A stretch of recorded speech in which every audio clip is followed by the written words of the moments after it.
আকস্মিক বন্যা ও ভূমিধসে বিপর্যস্ত দক্ষিণ এশিয়া সহ বিশ্বের বিভিন্ন দেশ। ভারত, চীন, নেপাল সহ কয়েকটি দেশে নিহতের পাশাপাশি বন্যায় প্লাবিত বিস্তীর্ণ অঞ্চল।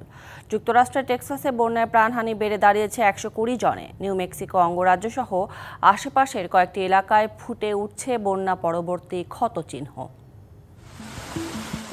টানা বৃষ্টিতে ডুবেছে ভারতের কলকাতার কিছু এলাকা সহ দক্ষিণবঙ্গের বিস্তীর্ণ অঞ্চল। পশ্চিম বর্ধমান, পুরুলিয়া, ঝাড়গ্রাম, বাঁকুড়া সহ আশপাশের এলাকায় আরও কয়েকদিন বৃষ্টির পূর্বাভাস দিয়েছে আবহাওয়া দপ্তর। এছাড়া হিমাচল প্রদেশের কয়েকটি এলাকায় ভূমিধসের সতর্কতা জারি করা হয়েছে।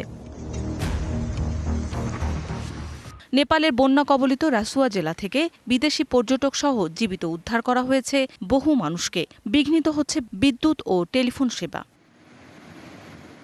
চীনের টানা বৃষ্টিতে প্লাবিত বহু নিম্নাঞ্চল। হতাহতের পাশাপাশি নিখোঁজ অনেকে। ভেসে গেছে সেতুসহ ঘরবাড়ি ও যানবাহন। নিখোঁজদের সন্ধানে উদ্ধার কাজ চলছে। এদিকে যুক্তরাষ্ট্রের টেক্সাস অঙ্গরাজ্যে বন্যায় বেড়েই চলেছে প্রাণহানি। শুক্রবারের পর থেকে জীবিত আর কেউ উদ্ধার হয়নি বলে গণমাধ্যমকে জানিয়েছেন কেয়ার কাউন্টির কর্মকর্তারা। সবচেয়ে বেশি প্রাণহানি হয়েছে এ কাউন্টিতে। একাধিক ক্যাম্প, ট্রেলার পার্ক এবং কেবিন ধ্বংসস্তূপে পরিণত হয়েছে। গাড়ি ও বাড়িতে আটকা পড়া অনেককে জানালা ভেঙে উদ্ধার করা হয়েছে। গত বছরের তুলনায় দ্রুত এই এলাকায় পানি বেড়েছে। আমার বাড়ি ক্ষতিগ্রস্ত হয়েছে। যারা আমাকে এ অবস্থা থেকে উদ্ধার করেছেন তাদের প্রতি আমি ভীষণ কৃতজ্ঞ।